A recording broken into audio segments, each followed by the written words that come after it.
These are the stories of how history's most important music scenes influence our culture and change the way we live under the influence.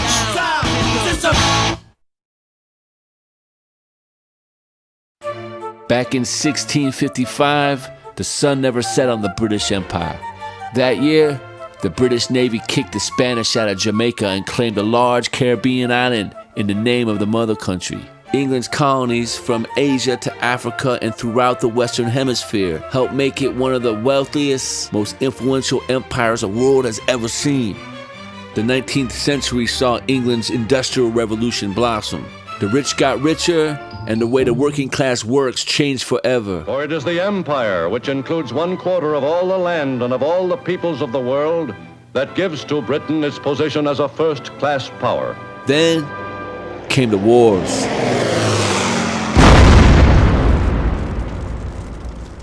By the time World War II ended, England was badly bruised, looking to its far-flung colonial population to help rebuild.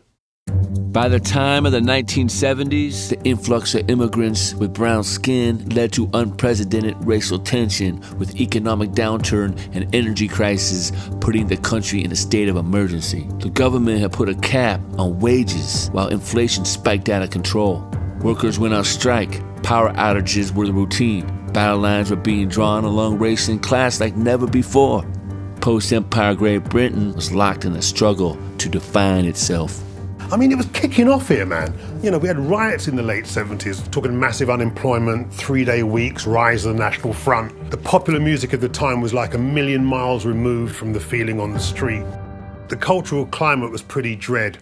Me and the brothers, we had a soundtrack to ease our pain. We had reggae, but my white mates weren't so lucky. So my white mates set about creating a soundtrack that was relevant to their situation, sort of the people, for the people, by the people.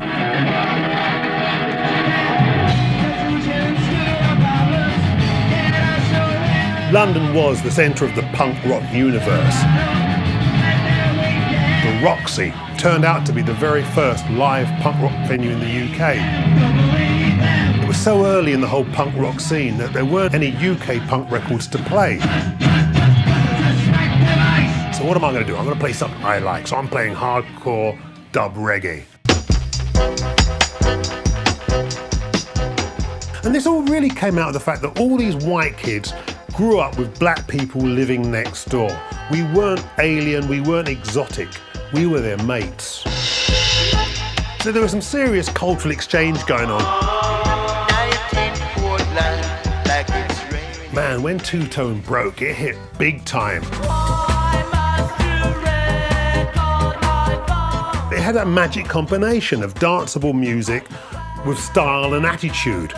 But the art is being able to slip ideas in underneath all of that. I mean, you know, they're singing about unemployment, they're singing about racism, they're singing about teenage pregnancy. The bands are actually multiracial, and they signposted the way that UK culture was heading. That it was the people that got behind multiculturalism that would make England great again. And out of that came this whole two-tone movement. The Specials, they were the most politicised of all the bands. Ghost Town perfectly captured the atmosphere of the time and the mood of the country. I mean, that's why it went to #1. This town is coming like a ghost town. If England was a 45 RPM record, Coventry would be the hole in the middle. It was an industrial city. Coventry was the Detroit of England. A lot of car factories, a lot of industry, a large immigrant population. My roots are in Jamaica. My parents come from Jamaica. My father moved to Coventry because of work, to rebuild England after the last World War, you know? Just before I left Jamaica, the big song was like sort of ska, ska, ska. And this dance like that, Jamaica, ska.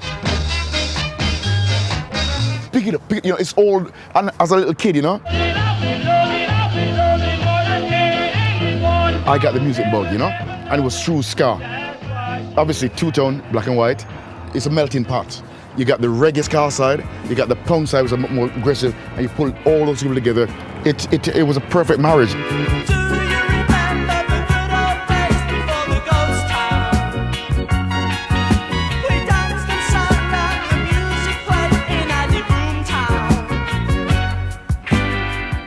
England, it was essentially a working class movement. In the Midlands, where most of two-tone started, there was an interesting industrial integration. If you're working on a factory track next to somebody, it don't really matter what colour he is. After 5 or 6 years, you get the idea that you've got way more in common than your differences. All over the empire, but particularly in the Caribbean, people were invited, come over for 3 years, help rebuild the mother country or make a fortune. People ended up having kids in England before they ever had enough money to buy the castle in Jamaica, and they were English kids. Yeah, is it your favourite music? Yeah. Yeah, but of course. You know, Jim English, like Rankin Roger. We were living in times where there was high unemployment, there was a lot of racism, and out came all these different bands who were trying to merge different types of music together, and the Beat happened to be one of them. Around that time I was 16, 17, and I was a punk rocker, and I got a lot of abuse from black people just for being a punk, being what I wanted to be. And the punks loved me, so I knew there wasn't racism within the punks, and even a lot of the skinheads were all right once you got to talk to them. There were anti-Nazi skins, and there was Nazi skins, and it was very hard to tell the difference unless they shook you around or nutted you. You could soon tell. And they said, oh, I like that. Got black geezers and white geezers on stage together. I like that. I'll have a bit of that. And we immediately went, well, that's why we did it. Of course, we thought you'd like it. Thanks, mate. One of the first tunes was Mirror in the Bathroom. I heard this punk rhythm going on, and I heard this drummer playing reggae, but he says to me later on he thought he was playing punk. All he knew was to hit him hard. This is Everett Morton. New wave mixed with reggae, mixed with soul. There was calypso, there was punk, there was pop, there was everything mixed into it. And we don't know what time it comes from. We all just kind of melded together.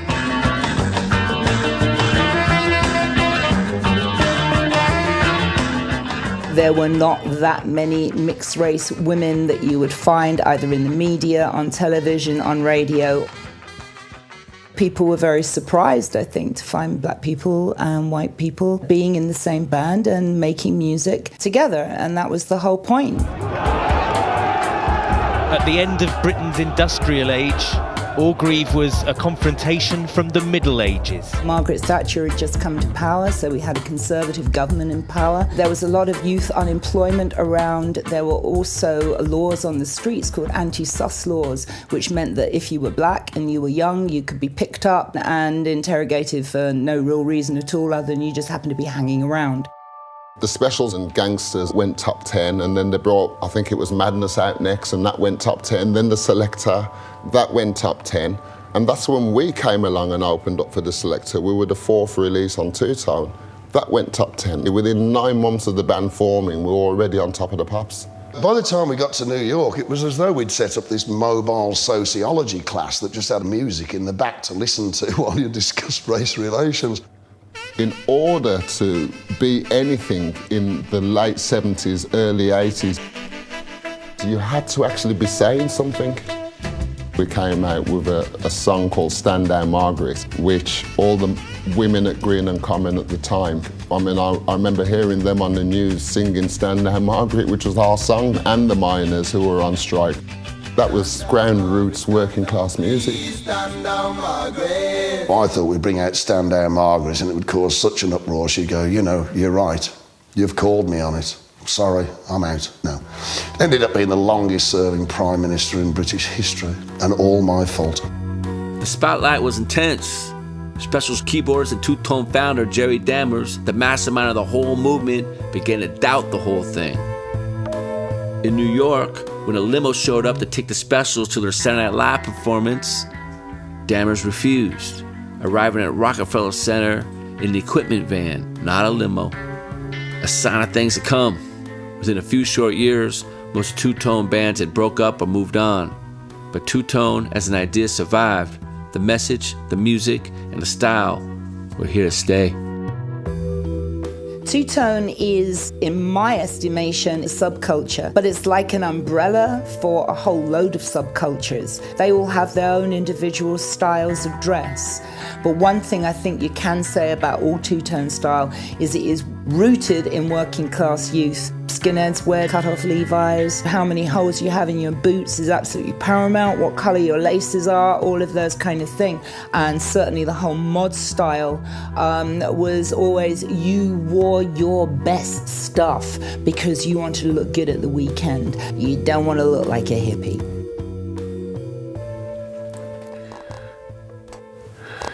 I sort of deliberately drew the fists quite big because it sort of symbolised the aggression. We have here the actual artwork that I did all those years ago. Yeah, that's the original artwork that I drew. That was to become the 7-inch single bag and also the 12-inch. He was christened Walt Jabsco. And check this out. Two-Tone founder Jerry Dammers modeled the actual Two-Tone guy after the image of Peter Tosh during Peter Tosh's Rude Boy era. Look closely, that's Peter Tosh. I was getting emails from Mexico and Singapore to say, you know, when are you going to show all this artwork? I thought, where is this artwork? You know, a lot of it was either lying under my bed or in my mum's shed. Got it all together and we had a great exhibition. I met up with a Chinese delegation that had come over, spoke to some mayor from some water city in China. He said, you have a Scar event? And I said, yes, that's right. How do you know about that? He said, oh, Scar is very big in China. And so I was, really? And that's how it spreads throughout the world. This sleeve summed it all up. When the movie Dance Craze played our local cinema in the East Bay, Northern California, I remember seeing it with my crew, and we were so overwhelmed by the music that we started dancing right there in front of the screen. Who the hell does that? In 1987, Berkeley, California opened up a punk rock club run by the punks for the punks called Gilmer Street.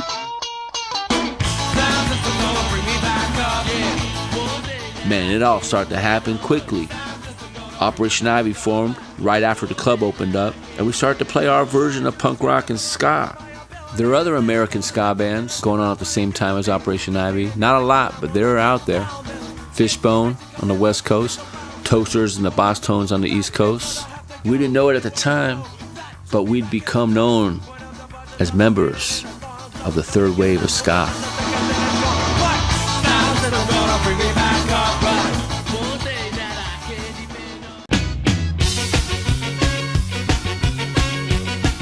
Yo Gabba Gabba is punk rock. Like, it's a punk rock show in the way that we did it ourselves, just like we did Aquabats records. Growing up in the 80s in Southern California, I never got a pure ska experience. The mutant bands that played ska here, it was more punk. So Operation Ivy was really on an island of their own. 86, 87, there was no one else doing that. It was kind of like a Here Today, Gone Tomorrow, and all those bands that came in to start the third wave of ska were directly affected by Operation Ivy. Bands like No Doubt and Sublime, Less Than Jake, Real Big Fish, Skink and Pickle, Hepcat, and then you have the Aquabats. We used to say all the time that the Aquabats was the Specials meets Devo, so. You had a lot of bands in Southern California, you know, heavy Latino, Vietnamese, and Chinese, like this big melting pot, whereas punk seemed like it was a white kid thing. And then rap became, you know, that black kids thing. Ska, it really said whoever, just come on in. When we first started the Aquabats, we didn't take ourselves super seriously in a scene that wasn't taking itself seriously. We pushed even further into the ridiculousness of it. This was an old Aquabat shirt right here, this pink one. The ska sound, for a second, everyone thought was gonna be the next big thing. And No Doubt broke. And so all the record companies went out and started picking up all the bands that were playing ska, because Orange County ska was like, okay, this is it. And you even had bands that were totally punk, and they just switched to ska. And they wore like suspenders and suits and stuff just to get signed. When it really came down to it, the mainstream is not going to accept ska. It was never going to happen. Hello, everybody. I think it's time for the Super Music Friend Show. I wanted to shift gears a little bit, and I was watching TV with my daughter. Some of these shows that are like, what? Why does kids' TV have to be so lame? And that's where Yo Gabba Gabba was born. We won an Emmy for Best Stunts in a kids' show. And then that's next to the BAFTA here. So I started playing music for my kids, and the stuff that they really liked was ska. Kids were bouncing around to it. Those upbeats means it's okay, have fun. And we've been able to put a lot of ska on Yo Gabba. We had the Agra lights on, we've had Hepcat on, the Aquabats, of course. And, you know, a couple of the characters on Gabba were Aquabats monsters that we'd fight on stage. This is where we keep the battle tram. This is the Aquabats battle vehicle. Dun, dun, dun. This is a monster we built for Aquabats. My son designed this monster. This is about as ska as it gets right here. Pick it up, pick it up.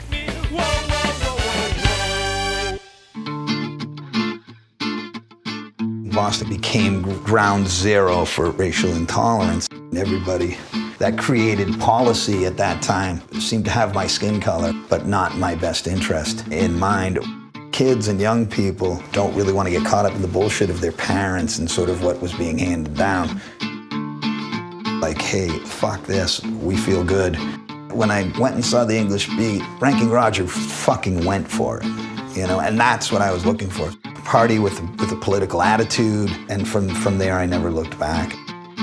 When we were 18 years old, we went down to New York City to see Madness perform on Saturday Night Live. Suggs was a huge hero of mine, and you know, my first band, it was, you know, my hair was exactly like Suggs, cutting the flat top and the round glasses and the overcoats. You know, in an effort to label ourselves after years of saying we don't want to be labeled, we named a record Ska Core The Devil and More. It's a ska band with a guitar player that rips and a singer that can't sing. I toured so much and I really needed a rest. It coincided with Jimmy starting his TV show, and I knew him because he was a long-time radio guy. And he said, why don't you try announcing for the show? And I said, oh, that'll never work. Yeah, I'm the announcer. And I still do a certain amount of shows with the Mighty Mighty Bosstones every year. And I credit and I thank every day, you know, the music that I got into, the music that I fell in love with, and the records that changed my life and said, hey, you know, we're here for you. In the realm of pop music, the third wave did crash, but the classic mix of Jamaican dance music and punk, now known throughout the world as ska, spread throughout the empire of popular culture, evolving uniquely in each place and time.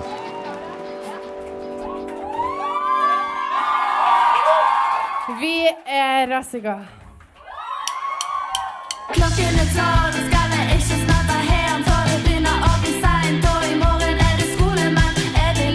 The nerds, the freaks, and the weirdos. When we were 15, yeah, we decided to start a band.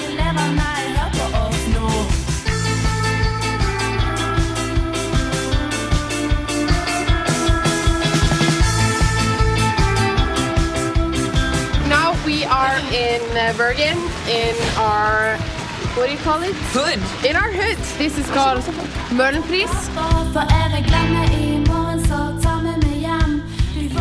I think when we discovered two-tone, that culture represented like toughness that I think we really related to. Everyone is acting or being like really tough, but they're dressed really nice. But in Bergen, if you're in a punk band, you look so dirty and fucking disgusting. Everything about the culture is really appealing to us. The clothes, the music, the good vibes.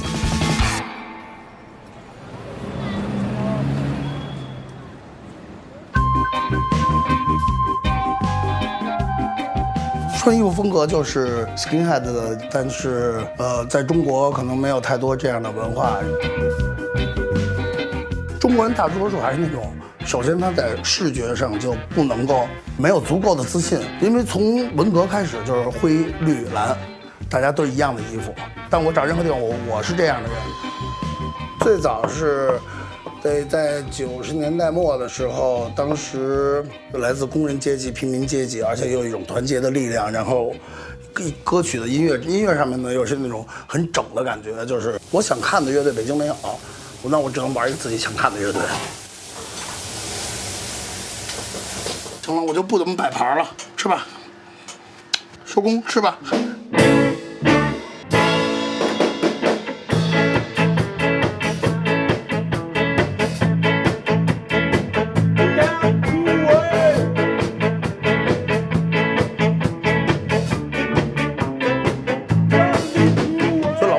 就是真的是好多乐队是从这儿演出走起来的，包括我们，包括很多后来的乐队。这里面后天那个乐队的主唱呢，他是跟我年纪差不多，然后也一直是 skinhead 的，不受任何人干扰，就是 working class， 然后排练，这是从应该 skinhead 的文化根源，从那些工人阶级，从应该是60年代1969年1969左右大概兴起，直到现在，所以就是也很绅士，也很工人，是这样的。这才是一个真正的正能量的所谓的和谐。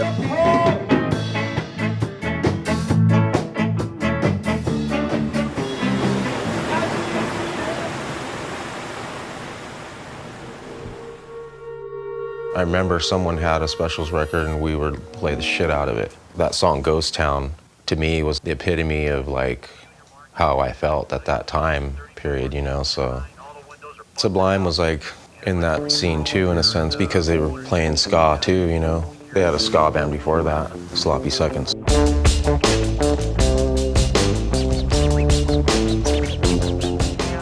I grew up in Long Beach. Our whole gang was made up of punker kids, you know, black, white, Thai, Cambodian, you know, you name it.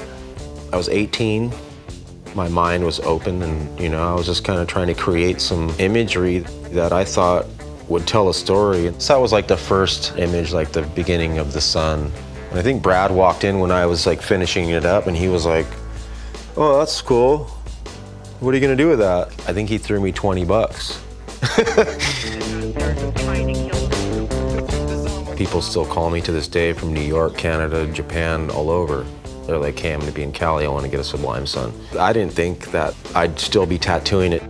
I used to think these people don't deserve it, but I thought about it a lot and I was like, it means more, you know, to them than I know. I have to give it, you know? It's weird, like Brad's like this martyr, you know, like he died for this drug addiction thing, you know, and a lot of people can relate with that. They were recording the self-titled album. I think that was like close to the last time I saw him. When I was done taking the picture and I was like happy, that's the glorious moment of tattooing. You can't just give your all and not be affected by it, you know? He fucking spit his heart and soul onto that album and that's what we have. He's not like just a guitar player, singer, you know? He had like a musical vision.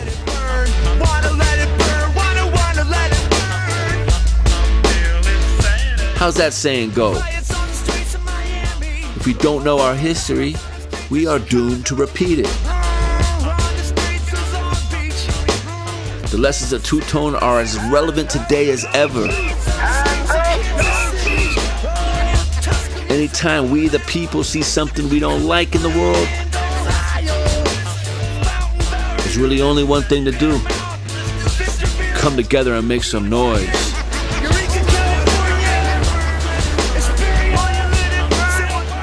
You bring in your own influences to it. I was influenced by Alp Ivy, Rancid, and the Specials, and a bunch of other bands. But then I brought in my element of like, well, maybe I'll sing this song in Spanish. Tonight we got a show at South Bay Customs in El Segundo. At a typical show, you have punks, skins, rude boys, rude girls, surfer types, and skaters, and it's all a big melting pot of every style, even some cholos too. And South Bay is about 30 minutes south of Los Angeles, next to South Central, but by the beach area. It's a little rough. It's kind of sketchy, but that's where you grew up, you know? Our first shows were like opening up for DJs and backyard keg parties to cholos. The backyard scene is equivalent to the East Coast basement shows. You get some bands, the clubs won't book you, so you kind of just throw your own party and hopefully people show up to see your band. That's all you're trying to do.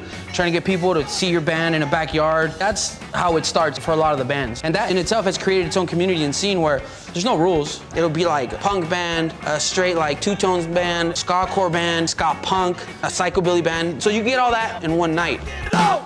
Hey, it's a fucking honor. Shout out to Voodoo Glow Skulls. You guys are the fucking reason why we do this shit.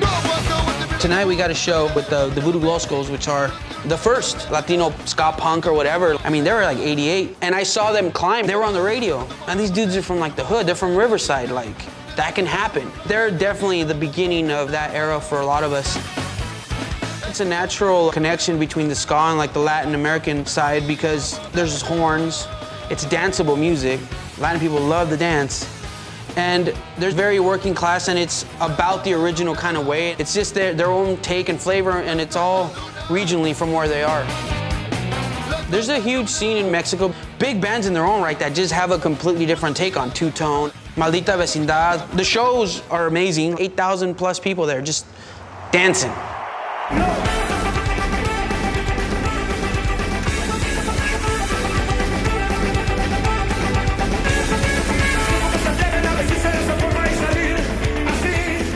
En el contexto de nuestra música mexicana, toda la música mexicana y toda la cultura mexicana es una cultura totalmente mestiza. Entonces, para nosotros el ska y el reggae fue solamente un elemento más a combinar, pero un elemento que nos identificaba. ¿Por qué? Porque los rude boys, los vatos rudos del ska, eran exactamente como los pachucos, ¿no? Pachuquismo y two-tone nos dan como resultado a la mera maldita vecindad. El primer disco de los Specials y la primera rola de A Message to You, Rudy, me acuerdo de escucharla y dije, wow, esto suena como a banda de pueblo de Oaxaca con ska, con la actitud punk, la misma esencia del barrio, de la fiesta del barrio. De esta realidad que aparte pues es la del barrio, ¿no? La misma identidad también que tenían los Rude Boys en Jamaica, o toda la banda también de la Working Class en Gran Bretaña, en Londres, en Inglaterra, ¿no? Agarramos este género y lo combinamos con todas nuestras referencias, ¿no? El mambo, la cumbia y de hecho el set afrolatino. Vamos a hablar de todo lo que nos duele, de todo lo tremendo y duro que es la situación de vivir en México siendo joven, pero lo vamos a hacer con alegría, ¿no? Lo vamos a hacer para bailar, ¿no? Lo vamos a hacer para hacer la catarsis de la alegría, ¿no? Con un elemento festivo. Muchas gracias, maldita vecindad en la casa. Gracias. Latin America, like the Caribbean, has its own colonial legacy and storied history of resistance and revolution. Long referred to as the Third World, countries like Chile are no strangers to social upheaval, dictatorship, and outside influence of global superpowers. You see, these days, the empire has a different name, but the struggle is the same. This new generation was not born during dictatorship. They're not afraid, so they are very radical in their vision. Take a great artist like Anna Tishu, she's telling her own people's story in her own language.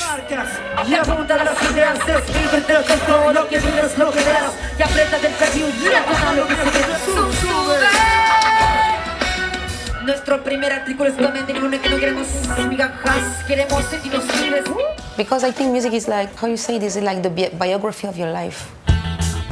My parents are always has been involved in politics. My mother used to be in a punk band when I was young. I think my mother used to be protesting when I was in the bell, you say? I think that was already in my DNA at home. We had a dictatorship for 70 years. And in the 80s, Los Prisioneros arrived with another perspective with music. Dispuesta a venderse por algunos USA dólares. Nadie en el resto del planeta toma en serio a este inmenso pueblo lleno de tristeza. And when you listen to Prisionero, it's like, now we're going to burn everything. But ironic, action, action, action, action in the street, action now. And I think that was a bomb for the youth in the 80s.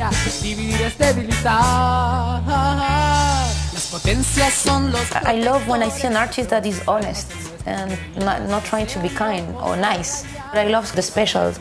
For me, it was so hip hop, like a mixture between England, Jamaica, orgasm in my ear. I was like, they're fucking amazing. I love that band. If you think about the specials, if you think about Public Enemy, if you think about NWA, is a response of a very specific moment of crisis, political, social, or economic, when the rage becomes songs, basically. And that's a magic moment.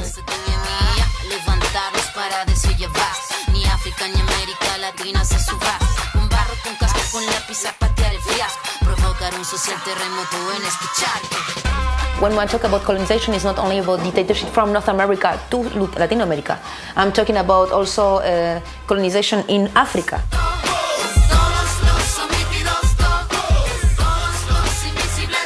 The fight can be very similar in so many ways with Chilean fight. When we talk about human rights and humanity, it's not only about Chile, it's a fight against dictatorship in the world.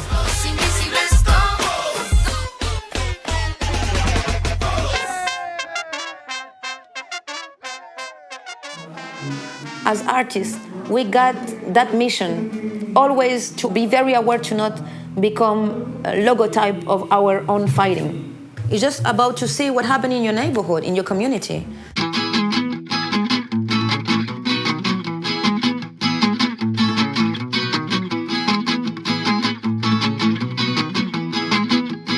It's nice to see how it moved from generation to generation, you know? Because I had no idea how popular the specials was until you go on Facebook and suddenly you're getting all these messages like Argentina and places like that. I mean, it's incredible. To me, at the end of the day, I put it on to one thing. Good music, lyrical content that makes sense, that still means something today. Everybody in Chile, right? This one is a skanking one. You all gonna dance to this one. Here we go.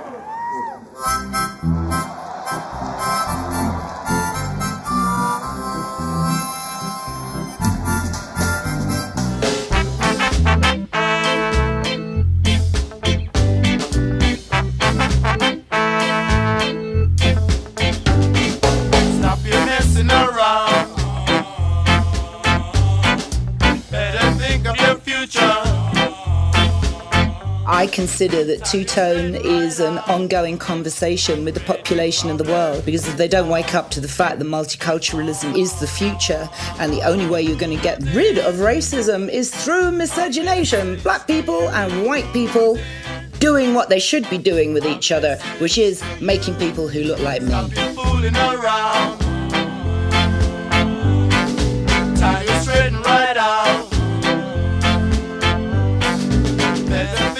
We grew up listening to music that was about helping you change your mind, not your fucking sneakers.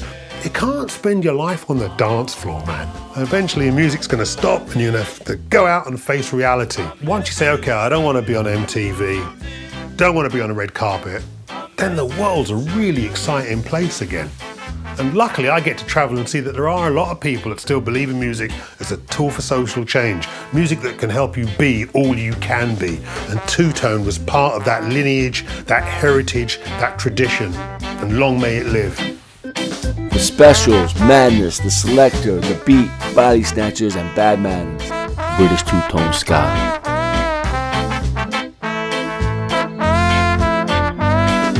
Stop your messing around.